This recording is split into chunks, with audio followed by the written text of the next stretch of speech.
दोस्तों, आज जानते हैं नील नदी का इतिहास। नील नदी अरबी बहार अल नील या नहर अल नील दुनिया की सबसे लंबी नदी है, जिसे अफ्रीकी नदियों का जनक कहा जाता है। यह भूमध्य रेखा के दक्षिण से निकलती है और उत्तर पूर्वी अफ्रीका से होकर भूमध्य सागर में गिरती है। इसकी लंबाई लगभग 6,650 वर्ग किलोमीटर है और यह लगभग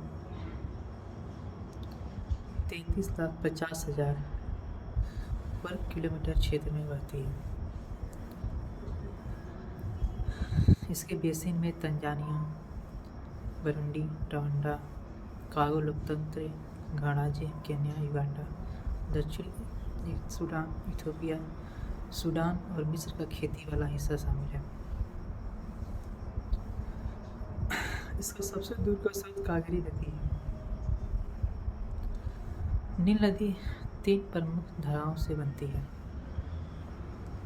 नीली नील और अटबारा, जो इथियोपिया के ऊंचे इलाकों से बहती है, और सफ़ेद नील, जिसकी मुख्य धाराएं विक्टोरिया और अल्बर्ट झीलों में गिरती है। नील नाम ग्रीक नीलोस से लिया गया है, जो संभवतः सेमिटिक मूल नाहल से उत्पन्न हुआ है, जिसका अर्थ घाटी या नदी घाटी है, और इसलिए अर्थ के विस्तार से एक नदी है। यह तथ्य कि नील नदी के द्वारा ज्ञात अन्य महान नदियों के विपरीत दक्षिण से उत्तर की ओर बहती थी और बस वर्ष के सबसे गर्म समय में बाढ़ में थी, प्राचीन मिस्रियों और यूनानियों के लिए एक अनसुलझा रहस्य था। प्राचीन मिस्रियों ने नदी में बाढ़ होने पर उसके द्वारा बनाए गए तलछट के रंग के संदर्भ में अर या आर नदी को काला कहा गया। नील की मिट्टी इतनी काली है कि भूमि को इसका सबसे पुराना नाम केम या केमी मीला, जिसका अर्थ भी काला है, और यह अंधकार को दर्शाता है। ग्रीक कवि होमर द्वारा लिखी गई महाकाव्य कविता ओडिसी में इजिप्टस नील के साथ साथ मिस्र देश का नाम है, जिसके माध्यम से यह बहती है। मिस्र और सूडान में यह नील नदी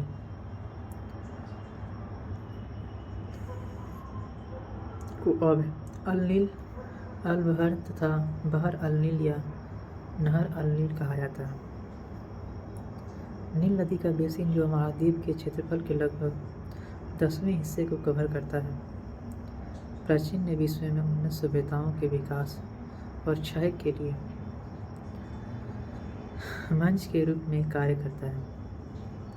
नदी के तट पर वे लोग रहते थे जो कृषि की कलाओं को विकसित करने और हल का उपयोग करने वाले पहले लोगों में से थे।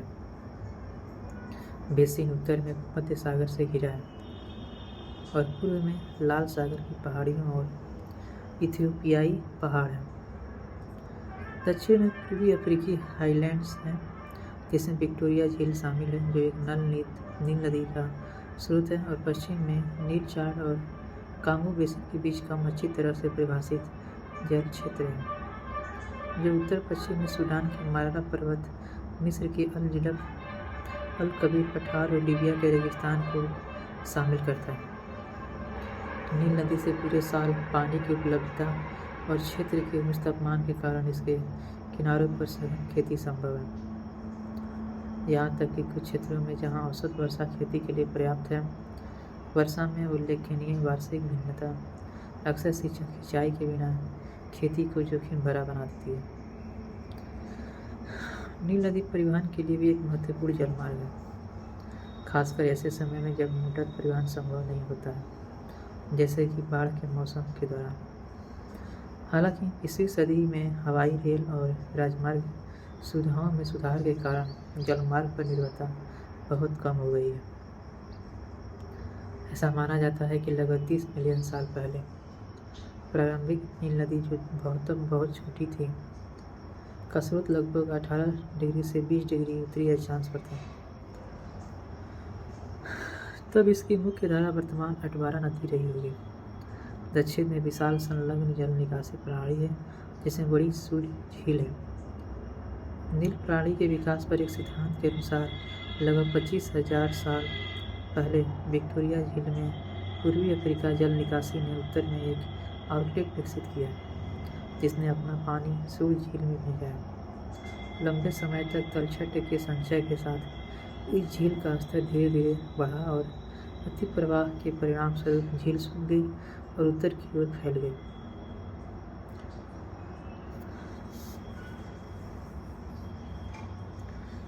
सूर्य झील के अतिप्रवाह पानी ने तेजी से एक नदी का तल निर्माण करते हुए नील प्रणाली को 2 प्रमुख हिस्सों को जोड़ा। वर्तमान नील का बेसिन प्राकृतिक रूप से 7 प्रमुख क्षेत्रों में विभाजित है। पूर्वी अफ्रीका का झील पठार, अल जबल, श्वेत नील, नीली नील, अटवारा, सूडान और मिस्र में खार्तूम के उत्तर में नील नदी तथा नील डेल्टा।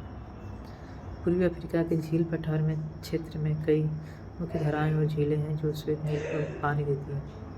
आमतौर पर यह माना जाता है कि नील नदी के एक नहीं बल्कि कई स्रोत हैं। सबसे दूर की मुख्य धारा कागेरा नदी मानी जा सकती है, जो तांगानिका झील के उत्तरी सिरे के पास उरंडी के ऊंचे इलाकों से निकलती है और फिर विक्टोरिया झील में मिल जाती है। हालांकि नील नदी विक्टोरिया झील से निकलती है, जो दुनिया की सबसे बड़ी मीठे पानी का झील है, जिसका क्षेत्रफल करीब 26,800 वर्ग मील से अधिक है और यह एक विशाल लेकिन उथली झील बनाती है। नील नदी युगांडा के रिंजा के पास झील के उत्तरी तट पर शुरू होती है और रिपन फॉल्स के ऊपर उत्तर की ओर बहती है, जो 1954 में ओवेन फॉल्स डैम के पूरा होने के बाद से जलमग्न है। नदी का उत्तरी भाग, जिसे विक्टोरिया नाइल के रूप में जाना जाता है, उथली क्योगा झील में प्रवेश करती है और इसकी दलदली वनस्पति से गुजरते हुए पश्चिमी दिशा में बहती है और अल्बर्ट झील के उत्तरी छोर में प्रवेश करने से पहले मर्चिसन फॉल्स के ऊपर पूर्वी अफ्रीकी रिफ्ट सिस्टम में उतरती है।